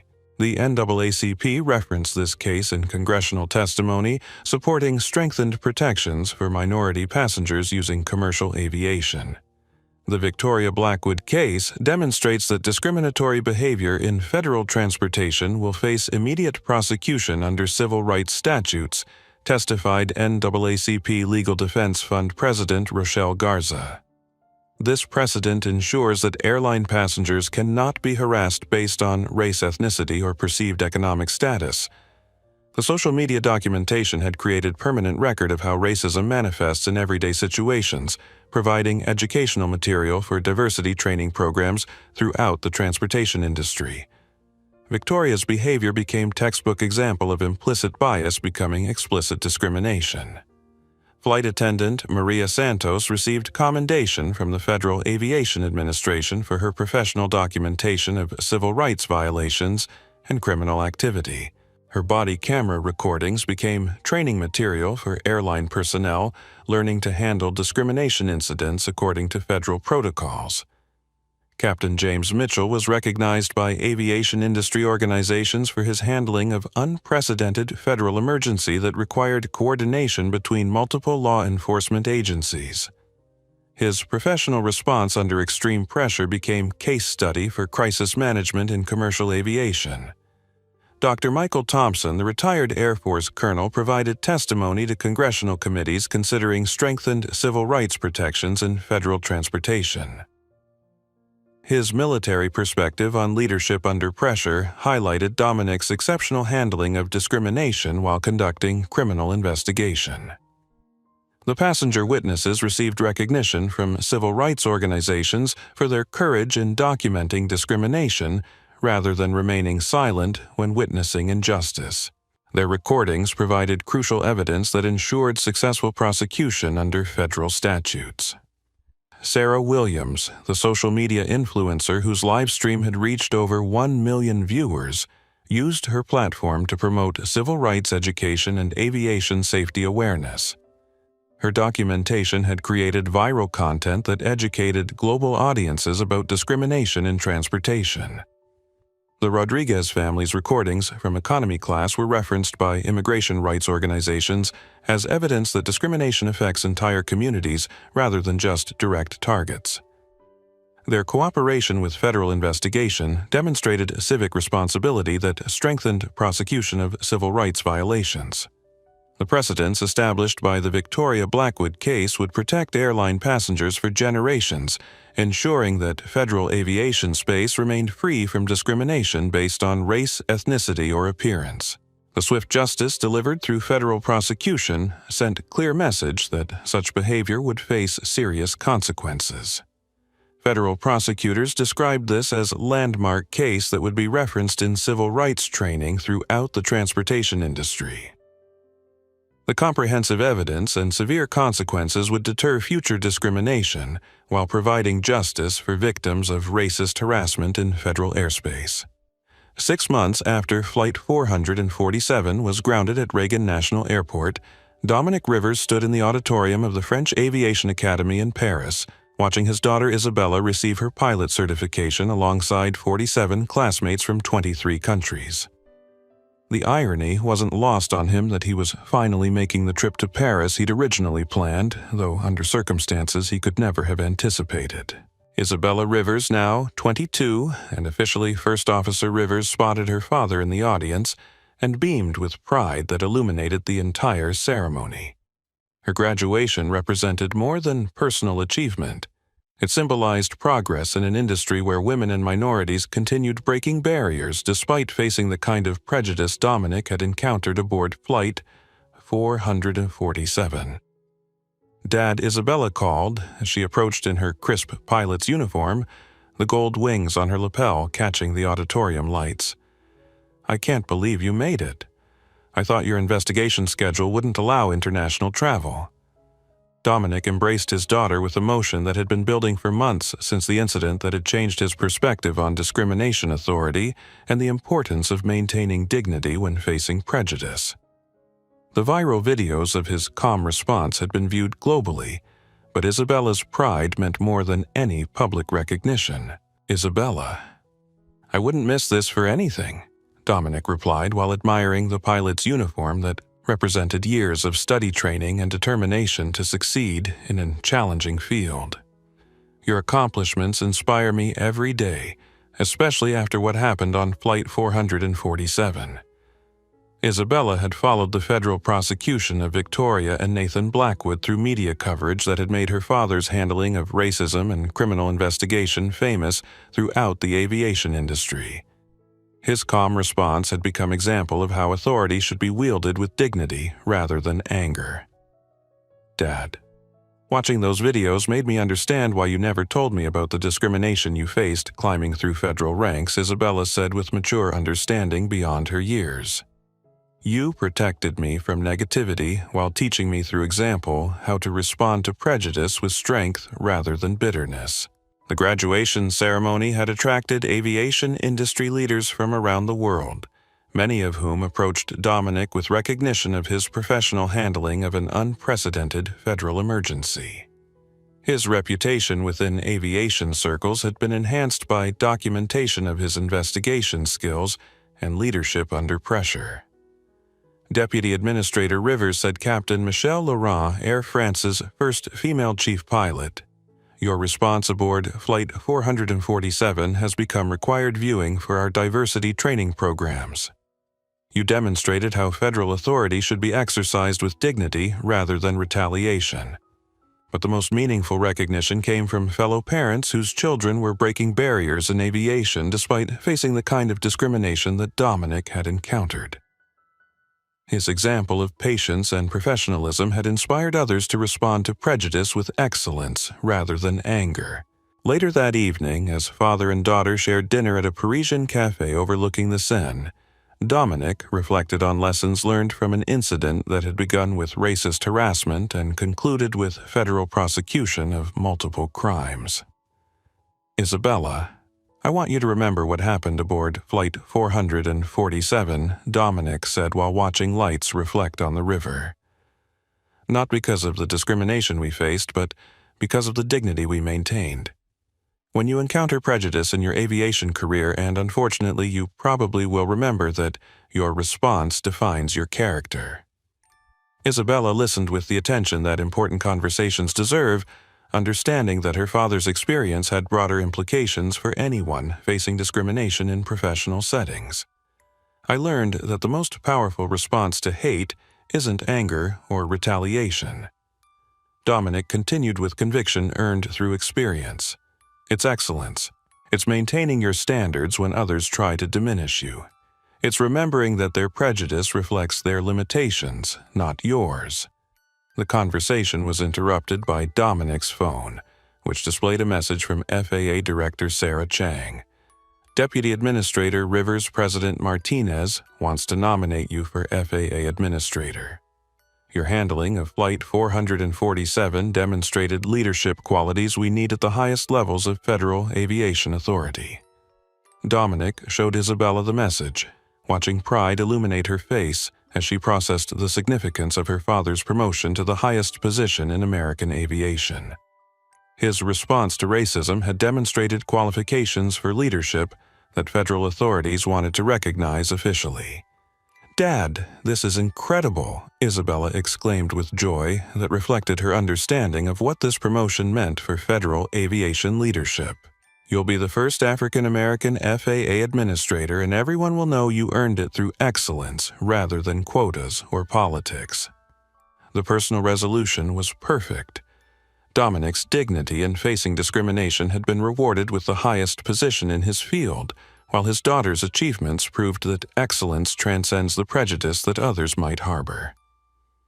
1 year after Flight 447, the incident had fundamentally transformed civil rights protections in federal aviation and established precedents that would protect passengers for generations. The comprehensive documentation of Victoria Blackwood's racist harassment had created the most thoroughly evidenced discrimination case in transportation history, while Nathan's criminal prosecution had eliminated an international drug trafficking network. The Department of Transportation implemented the Rivers Protocol, named in honor of Dominic's professional handling of discrimination and criminal investigation under extreme pressure. The new guidelines required immediate federal intervention when passengers faced harassment based on race, ethnicity, or appearance, with airline personnel trained to recognize and document such behavior. Aviation industry organizations incorporated Victoria's documented harassment into mandatory diversity training programs that emphasized the legal consequences of discriminatory behavior in federal airspace. Her racist campaign against Dominic became textbook example of how prejudice destroys those who practice it rather than their intended targets. Federal prosecutors referenced the Blackwood cases in congressional testimony supporting enhanced penalties for civil rights violations in transportation settings. The swift justice delivered to both criminals sent a clear message that discrimination and criminal activity would face serious consequences when conducted in federal jurisdiction.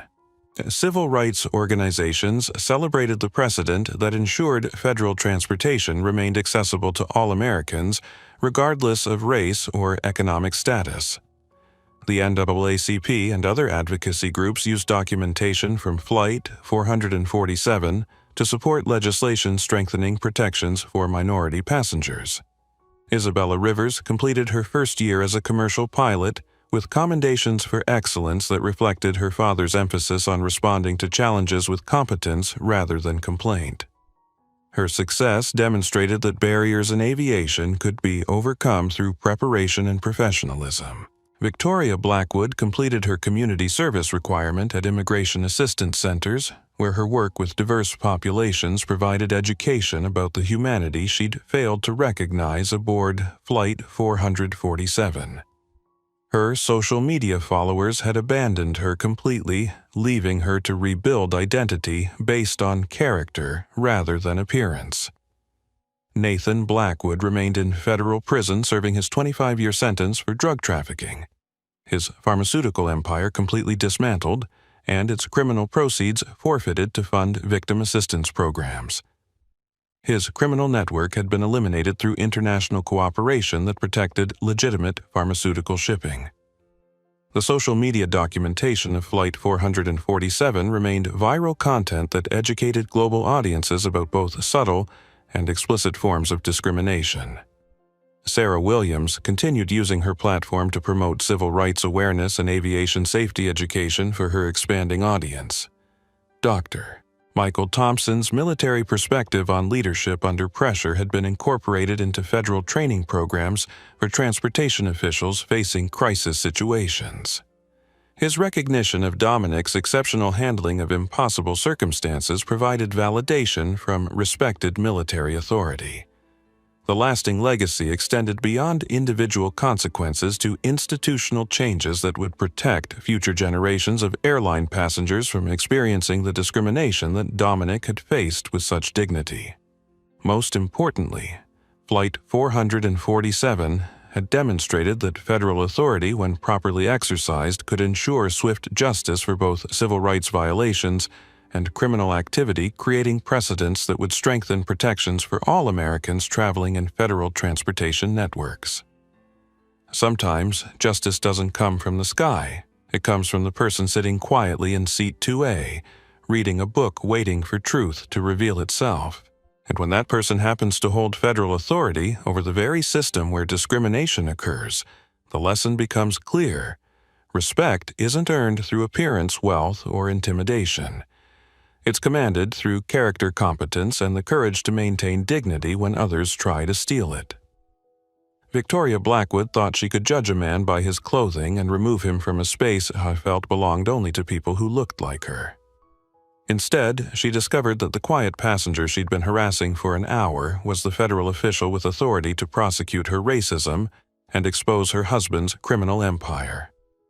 The most viral aviation incident in history proved that in federal airspace, as in life, the most powerful person in the room isn't always the one making the most noise. Sometimes, it's the one reading quietly, watching carefully, and waiting for the right moment to remind everyone that true authority comes from service, not self-importance. If you've witnessed discrimination, stayed silent when you should have spoken up, or judged someone based on appearance rather than character, let this story remind you dignity, respect, and justice aren't about where you sit on an airplane. They're about who you choose to be when no one thinks you're watching. If this story opened your eyes to the power of maintaining dignity in the face of hatred, hit that like button right now. Your support helps us share more stories that matter. And if you believe everyone deserves respect regardless of how they look or where they come from, smash that subscribe button and ring the notification bell so you never miss our latest videos. Share this story with someone who needs to hear it today, because sometimes the most important lesson isn't about what happened to the people in this story. It's about what we choose to do when faced with our own moments of truth. What would you have done if you were on that plane? Drop your thoughts in the comments below. And remember, the next time you're tempted to judge someone by their appearance, you might just be looking at the person who holds more power than you ever imagined. Thanks for watching, and I'll see you in the next story where we explore what happens when assumptions meet reality.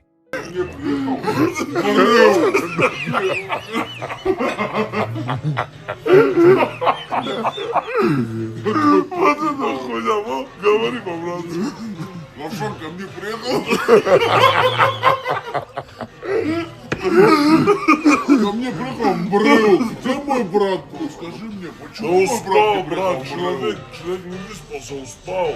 У него есть вот такая форточка. Братья. Я про тебя вообще говорю.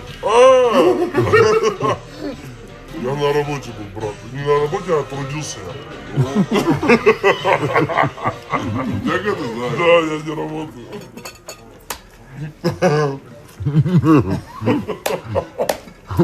Я его всех посадил, бля, буду.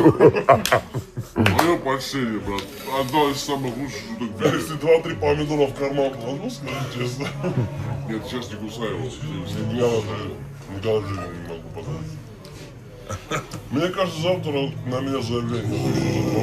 Да, брат, очень смешно. Слушай, Ну что ты? давай позвоним Тему и скажем, не директор. Это что? На громкую, брат, на. Это сразу. Там сразу скажешь, что он здесь. Там сразу, Он вчера говорит, я его увижу. там сразу будет миллион суждений. Брат, мне ночью тебе писал? что здесь сидит, соседи? Мне сказали, что я в Чечо приехал ночью. Говорят, мы тут с Темо, с Тенгизом здесь сидели. Чё? Да. Я знаешь, какой сон 30-й видел уже? А что мне говорят? Тенгизом мы тут, брат, пацан говорил. Раша! Брат, Ты что, на меня брат, Аби, слушай, Фарид как обиделся на тебя, бля, буду. кто? Фарид как обиделся на тебя. Почему? Он говорит, где он, говорит, он сказал, в 9 с нами будет. Так мы к вам приехали, вы уехали. Брат, ну мы ж там не целый день сидеть будем. Я вам пишу, никто не отвечает, маму ебал. Да я еще приеду, что, время позднее, что ли? Обещаешь, брат, приедешь? Хорошо, приеду, слышишь? Обнимешь, поцелуешь меня. Слышь, да? к нам не директорович приехал и говорит, с тобой хочет увидеться. Маму ебал, скажет, я его в рот выебу Осуждаю. Здесь он с нами. Осуждаю. Осуждаю. А, ты на стриме звонишь, когда... Осуждаю.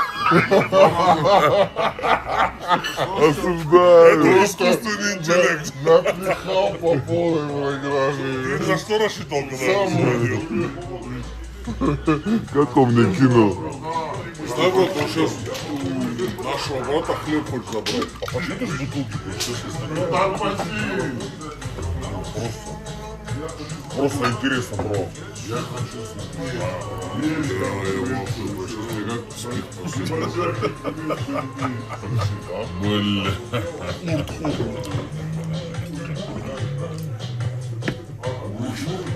Я сейчас высохну просто и все, брат. Ты, блядь, первый раз от того, до меня. Картошка, кстати, хорошая, да? Залетела. Да, здесь еда нормальная. Я предлагаю.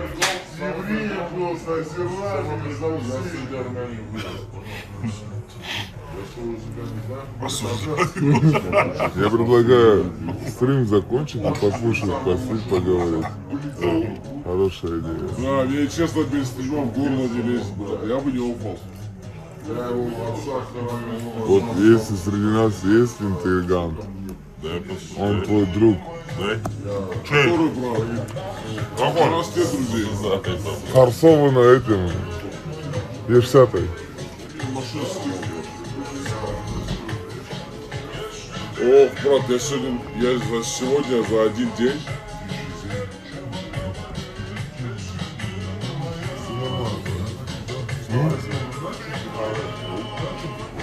Нормально. Брат, я сегодня за один день, Сам сфоткал. Он зачаровался во всех кильках в мире, да? Не, это давно. Кого? За один Сколько день я кого на этой знаете? решеты подчистил больше, чем этот хуй за полгода вождения, на год вождения на свои видео. Понимаешь ты это или нет? За один день я дал больше на E60, чем он. На эти и он выебывается на мою E60. Ты представляешь, что? Я не могу Что боком скажешь? ездить. Почему?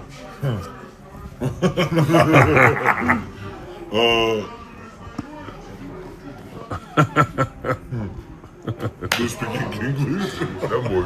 Сейчас, брат, ножки вытащим, я, блядь, трясется, подожди. Офай, ББ, офай, ББ. Суп прав. Все. А там еще... Брат, тут вот эта открывашка, блядь, очень тяжело открывалась. Не обессудьте, что вас трясло. Брат, а где эти Нормально, греки? посидим, вырублю сейчас. Да отдохнем, блядь. Поговорим хоть. Ребят, Это мне... Дима, Вот по-братски, слева. Все, пацаны, мы пойдем, вырубим. Завтра еще стрим все равно у нас. Один бульон сюда, правильно? Поговорим, покушаем и по домам. Вот это Завтра увидимся все равно. Вместе покупать будем. А вы большие тарелки не отдавайте, у вас будут хинкали. Давайте. И вам отдадут. Ну все, тоже иду тут поговорить без стрима. Давайте, подпишитесь на канал. А? Футбол на общагу. О, сейчас подписывайтесь на общагу, Рената сейчас футбол запустит. На общагу подпишите, там ссылка будет на Рената. Футбол.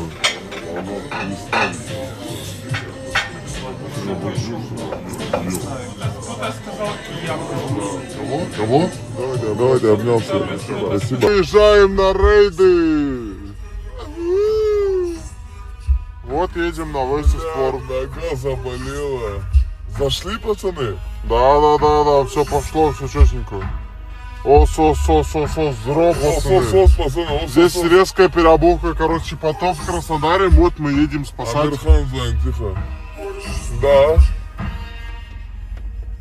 Мне ехать 12 минут. 10, ладно, 10.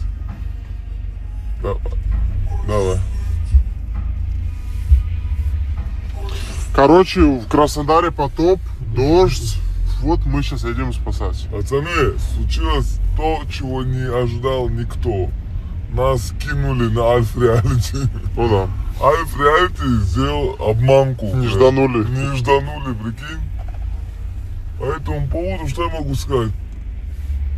Блядь, запотело все. Да. Алкаш ебаный, блядь. Мы болеем просто, у нас поэтому все Да, клопотеет. пивя, кто пил вчера? Ос. Ос, аригато. Давай, ученик. О. Ученик, давай.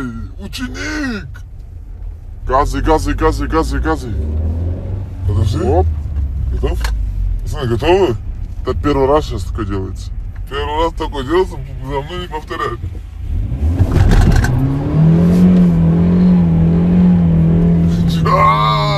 Капиталка сейчас будет у меня. Обкатку проходит. О, вот этот запах. О, Хороший, что там, белшина или что это?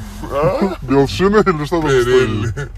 Пирелли. Такие уебищные. Мы вчера с Сэмом ехали 170, так поворачиваешь. Деревянные такие, Да. дубовые. Вот так поворачиваешь машину, вот так делаешь. Деревянные, дубовые такие. Очень как говно. Ошалеть. Движок офигенский. Так, какую хотите музыку? Оценка музыки. Музыка здесь вообще бомба. Мечта любого пацана вернуться на Сарау. в один день. Лоджик Севен. Когда он стузом, миллионеры из хрущевок знают ток-шоу мозгов, пока стучит мотор. Давай, едем. Еще идет мое кино. Давай! Ученик! Газ. Все эти рэперы Ученик! меня нет для них. Ну, ученик, ну! Пожалуйста, мы спешим. Мы спешим. Ну, умоляю, я тебя прошу.